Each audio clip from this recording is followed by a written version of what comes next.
Assalamualaikum warahmatullahi wabarakatuh. Waalaikumsalam warahmatullahi wabarakatuh. Selamat siang, selamat pagi, dan selamat malam. Kembali kembali. Selamat pagi, selamat siang, dan selamat malam. Sekarang kita bakalan ngobrol sama yaitu kesiswaan di SMK Laborti atau yang lebih punya SMP SMK Laborti yaitu Pak Nur, dan kurikulum dari SMP dan SMK Laborti adalah Pak Awan. Nah, di video ini, di podcast ini kita disponsori oleh Cemilannya Tujuh. Itu banyak banget makanan dan cemilan-cemilan enak banget berbagai macam rasa. Kalau kalian mau pesen langsung aja di nomor di bawah ini. Dan ini contohnya, ini makanan yang kita sediakan untuk Pak Nur dan Pak Awan untuk kita bareng-bareng. Oke. Untuk pertanyaan pertama Pak Awan, kalau boleh tahu untuk bidang kurikulum, apakah kurikulum sejalan dengan misi dan visi dan tujuan sekolah, Pak? Ya, kalau untuk visi, misi dan tujuan tentu dari kurikulum harus sejalan. Karena kalau nggak sejalan, ya gimana nanti kita arahnya kan nggak jelas. Visi, misi dan tujuan harus sama, tapi dalam artian kita tetap mengikuti aturan-aturan dari dinas pendidikan, yaitu kurikulum yang berlaku sesuai tahun ajaran tersebut, terus juga media-medianya apa aja, terus perkembangan teknologi yang berjalan di masa kurikulumnya itu apa aja, itu juga harus terus update, harus terus ngikutin. Jadi dari pemerintah juga kan banyak perubahan, Pak. Iya, pasti setiap waktu, setiap tahun bahkan mungkin. Setiap semester juga bisa, Pak? Apa enggak? Bisa aja.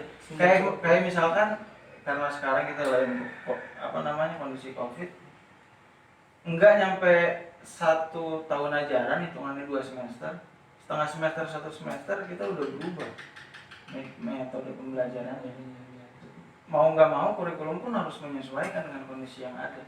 Itu adalah salah satu bukti bentuk bahwa kurikulum harus menyesuaikan dengan kondisi yang ada. Ya, ini sedang kita laksanakan.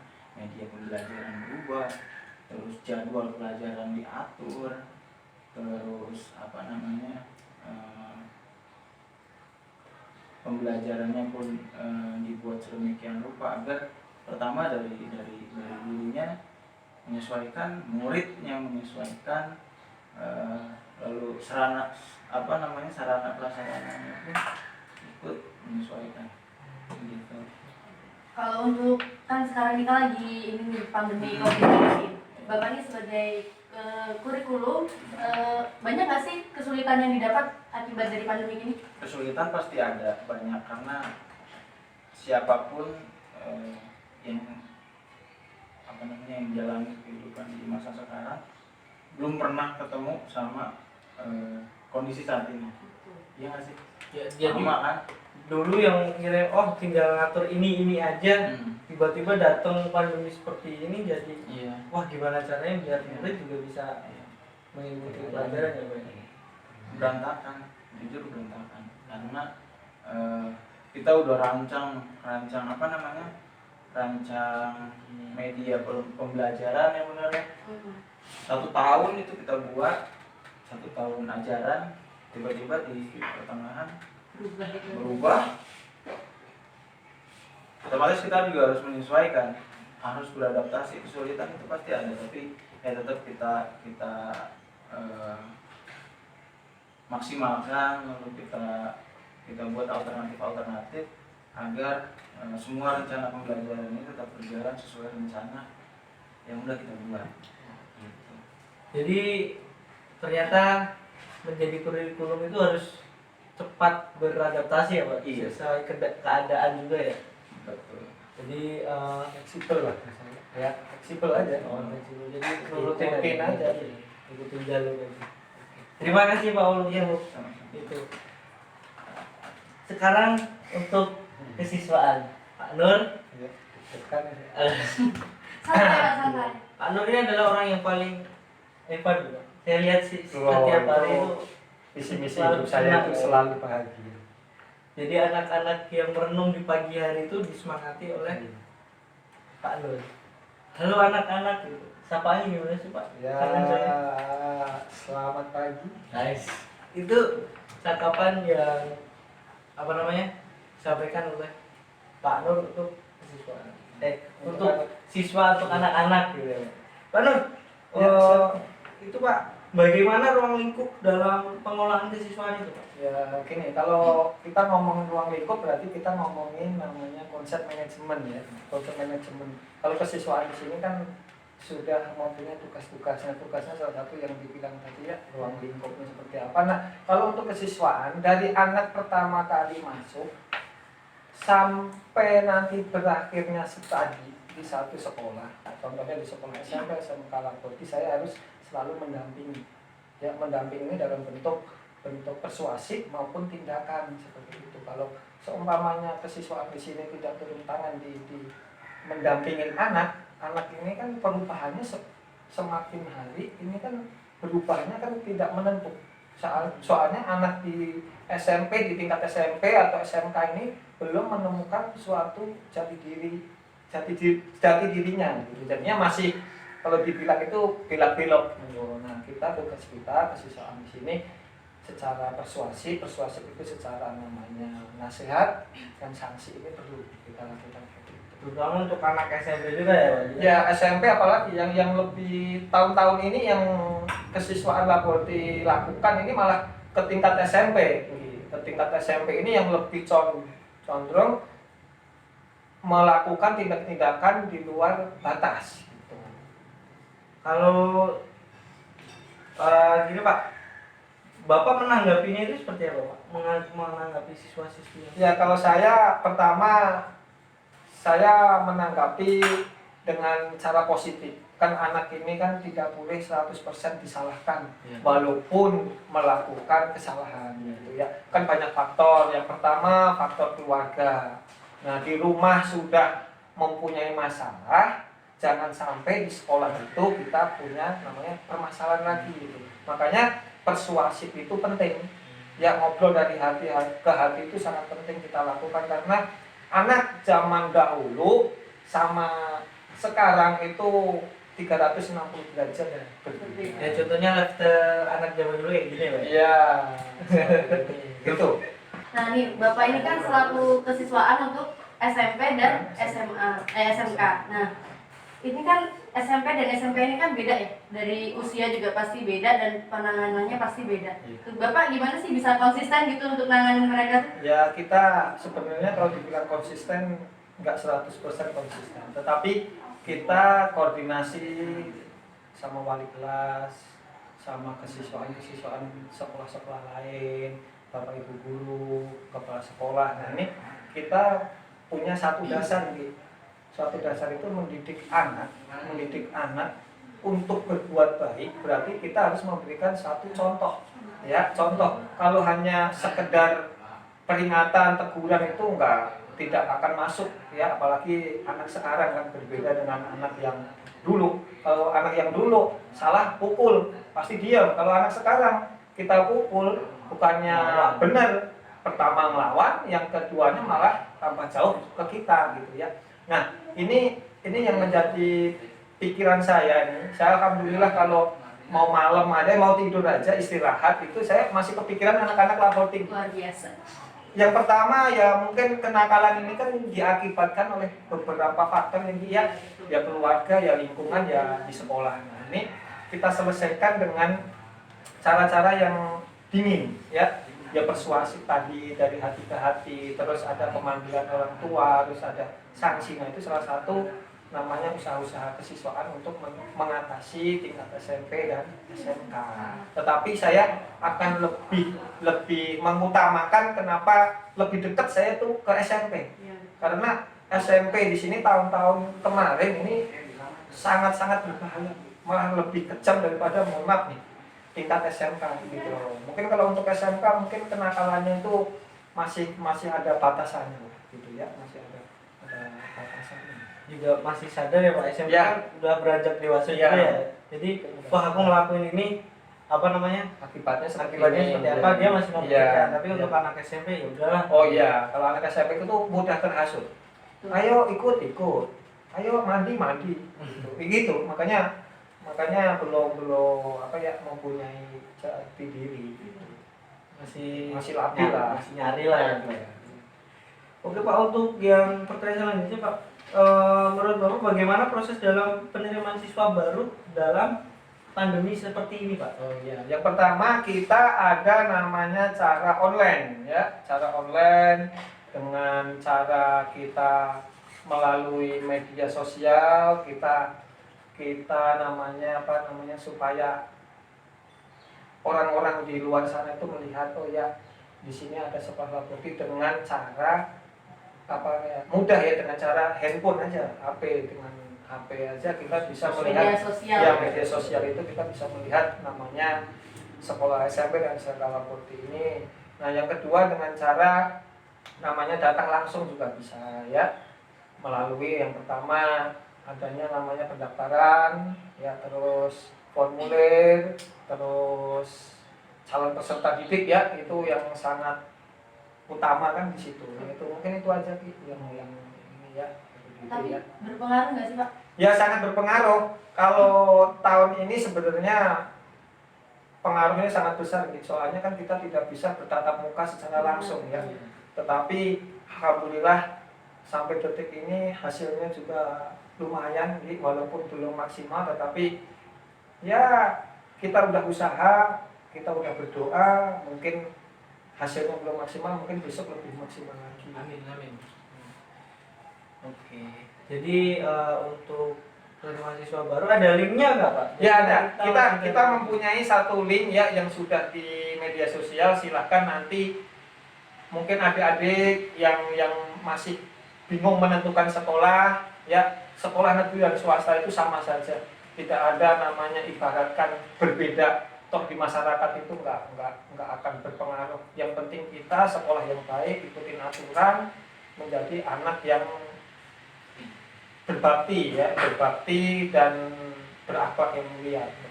Linknya ada, silakan nanti di media sosial ya, di deskripsi nanti kita tinggal klik aja sekali, nanti udah muncul semua. Kita mudah banget gitu. Jadi nanti langsung Ke yang ditujunya ya, udah melihat semuanya itu.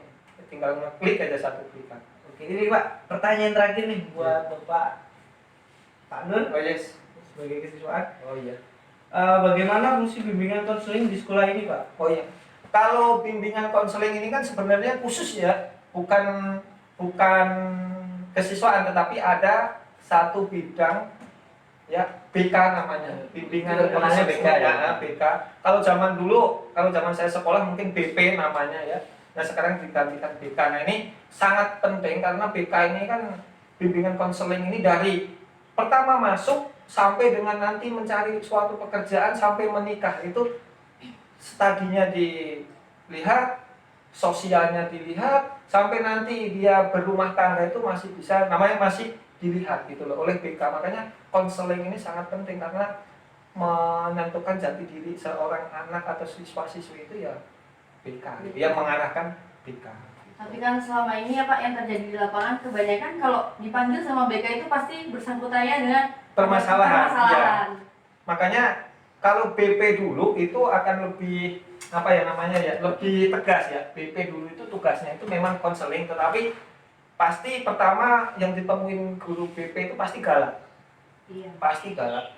Pasti anak siswa-siswi itu udah tahu kalau dipanggil BP berarti saya nggak benar gitu ya. Jadi ngomong.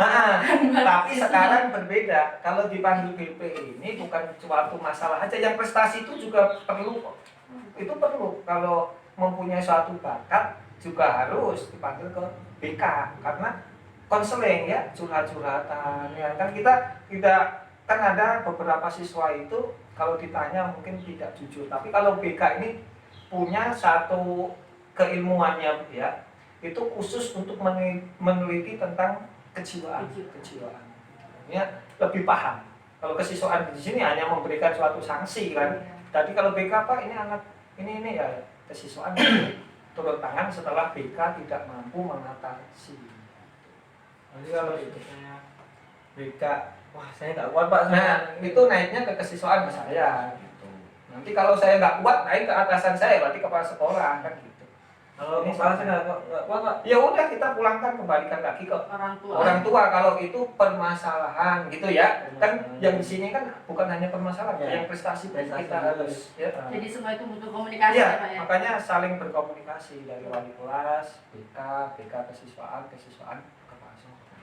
Dan nanti titik temunya di kepala Iya. sekolah. Oke, terima kasih Pak Nur Siap. untuk pertanyaan untuk kesiswaan gitu. Dan untuk selanjutnya Pak Ahmadin Oh, masih ada? masih ada. Banyak. Masih banyak Pak yang saya tanyakan Saya soalnya pikir udah selesai pertanyaan saya. masih banyak Pak. Jadi Iya. saya masih bingung dengan kurikulum yang dari SD. saya SD Iya, juga boleh, sampai boleh. sekarang kok kayak gini jadi perpindah-pindahnya. Iya. Jadi saya juga masih belum paham tentang kurikulum. Iya. Terus yang kedua ini Pak, apakah memungkinkan ada diferensiasi bagi pelajar yang beragam atau unik? Itu ada Pak. Kalau untuk Ini tadi. penerapan, pelaksanaan atau treatment seperti apa apabila ada seorang anak yang memiliki keunikan, Ya. itu pasti ada pendekatan-pendekatan yang lain daripada teman-teman yang normal. Sedikit dikasih perhatian lebih ya. Ya, sedikit diberi perhatian lebih, terus juga komunikasi kita harus lebih intens dengan dia karena mungkin dia terdapat keunikan di cara tangkapnya, ya kita menyesuaikan dengan si anak tersebut. Gitu. Harus sih, karena bagaimanapun setiap siswa harus Hak yang sama ya Pak ya. harus terlayani dengan selayaknya teman-teman yang lain meskipun dia punya komunitas sendiri. Ya. Untuk selanjutnya Pak, apakah kurikulum membutuhkan bahan tambahan lain dalam menjalankan atau sudah tersedia dan terjangkau Pak? Tambahan lainnya ini apa nih? Tambahan untuk materi atau Proses. Kalau tambahan- Proses pembelajaran itu di KBM. Kalau tambahan sih khususnya di laboratory ya kita udah maksimal. Semua sarana media pembelajaran di kita untuk mengikuti atau untuk melaksanakan kurikulum sebagaimana mestinya itu udah cukup. Kita mempunyai lab, kita mempunyai lab kimia, lab IPA, lab komputer, terus juga laboratorium industri untuk bengkel, TKR dan TKMI itu kita udah ada semua lengkap di kita. Olahraga pun buat adik-adik mungkin yang mau ke laboratory bisa.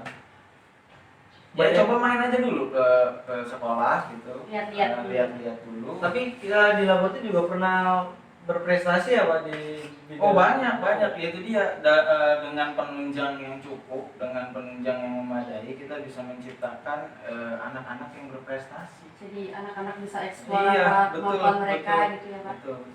Itu dia tadi yang disampaikan oleh Pak Nur. Kita bukan hanya pendekatan secara persuasif ya, tapi juga secara tindakan. Salah satunya adalah dengan pendekatan tersebut kita mampu membuat si anak nih termotivasi dan membuat semangat akan mencari dan penasarannya itu tinggi gitu. Jadi makanya di kita ada yang berprestasi juga Oh, di bidang olahraga. jadi Pak, saya mau melipir dulu ke Pak Nur ya. Oh, Tadi boleh. kan ngebahas kesiswaan, Siap. ngebahas ekstrakurikuler. Iya. Bisa. Pak Nur, buat ekstrakurikuler ini di pandemi sekarang tuh kayak gimana? Ya, kemarin kita sudah rapat kecil sama pembina OSIS dan pelatih ekstrakurikuler di bidangnya masing-masing. Nah, kita ada beberapa 8. Nanti kita tetap mengadakan walaupun dalam keadaan yang COVID seperti ini, tapi dibatasin anaknya, dibatasin. Kayak kira-kira anak lebih dari 10 mungkin kita bisa 2 shift gitu. Tapi kalau di kurang dari 10 kita bisa melaksanakan secara langsung gitu, yaitu sesuai dengan protokol kesehatan kita gitu. Makanya ini baru kita konsepkan. Nah, semoga aja kan teori dan fakta ini kan saling berkaitan ya. Nanti semoga saja kedepannya ini mungkin mulai 13 Juli itu besok kita udah menentukan eskul apa saja yang bisa dilaksanakan di masa COVID seperti ini.